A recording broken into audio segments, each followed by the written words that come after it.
Frankenstein, or The Modern Prometheus by Mary Wollstonecraft Shelley. Letter 1 to Mrs. Seville, England. St. Petersburg, December 11, 17. You will rejoice to hear that no disaster has accompanied the commencement of an enterprise which you have regarded with such evil forebodings. I arrived here yesterday, and my first task is to assure my dear sister of my welfare and increasing confidence in the success of my undertaking.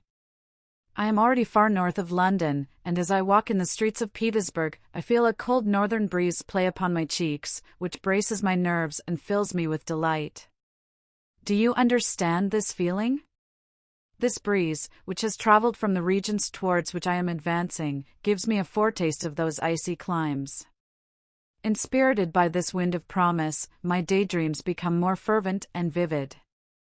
I try in vain to be persuaded that the pole is the sea of frost and desolation. It ever presents itself to my imagination as the region of beauty and delight.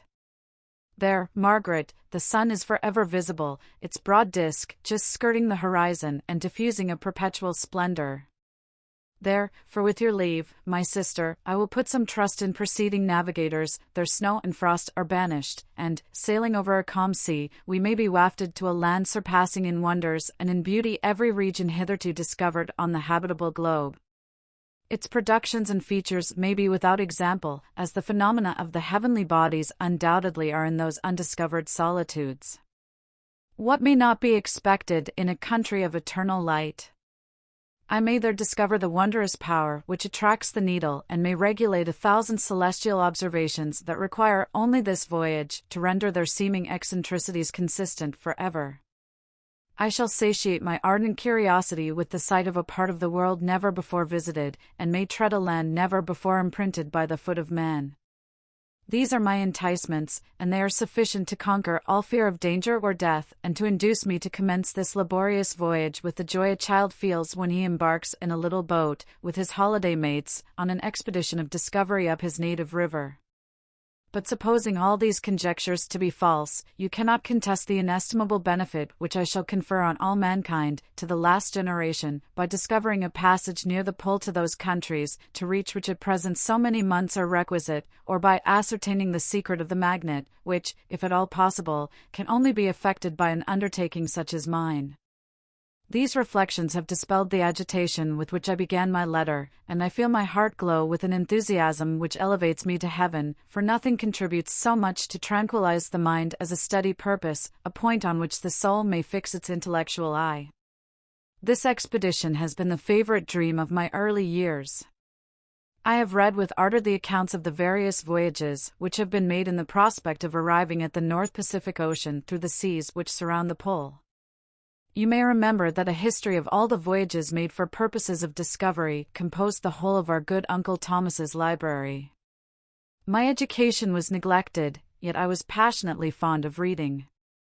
These volumes were my study day and night, and my familiarity with them increased that regret which I had felt, as a child, on learning that my father's dying injunction had forbidden my uncle to allow me to embark in a seafaring life. These visions faded when I perused, for the first time, those poets whose effusions entranced my soul and lifted it to heaven. I also became a poet, and for 1 year lived in a paradise of my own creation. I imagined that I also might obtain a niche in the temple where the names of Homer and Shakespeare are consecrated. You are well acquainted with my failure and how heavily I bore the disappointment. But just at that time I inherited the fortune of my cousin, and my thoughts were turned into the channel of their earlier bent. 6 years have passed since I resolved on my present undertaking. I can, even now, remember the hour from which I dedicated myself to this great enterprise. I commenced by inuring my body to hardship.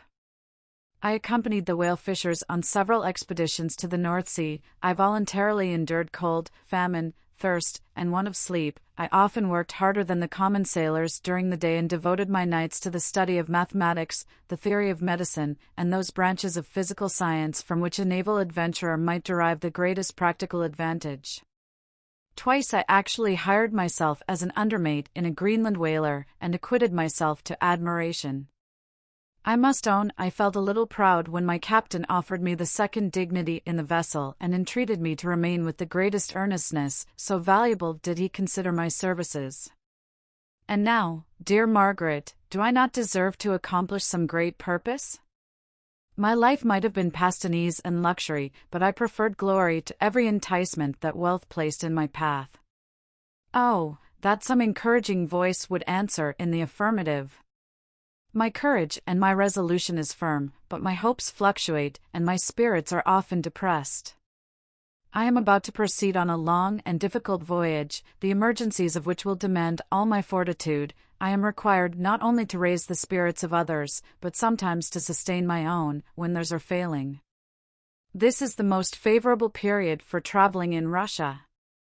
They fly quickly over the snow in their sledges, the motion is pleasant, and, in my opinion, far more agreeable than that of an English stagecoach. The cold is not excessive, if you are wrapped in furs, a dress which I have already adopted, for there is a great difference between walking the deck and remaining seated motionless for hours, when no exercise prevents the blood from actually freezing in your veins. I have no ambition to lose my life on the post road between St. Petersburg and Archangel. I shall depart for the latter town in a fortnight or 3 weeks, and my intention is to hire a ship there, which can easily be done by paying the insurance for the owner, and to engage as many sailors as I think necessary among those who are accustomed to the whale fishing. I do not intend to sail until the month of June, and when shall I return? Ah, dear sister, how can I answer this question? If I succeed, many, many months, perhaps years, will pass before you and I may meet. If I fail, you will see me again soon, or never. Farewell, my dear, excellent Margaret. Heaven shower down blessings on you, and save me, that I may again and again testify my gratitude for all your love and kindness. Your affectionate brother, R. Walton.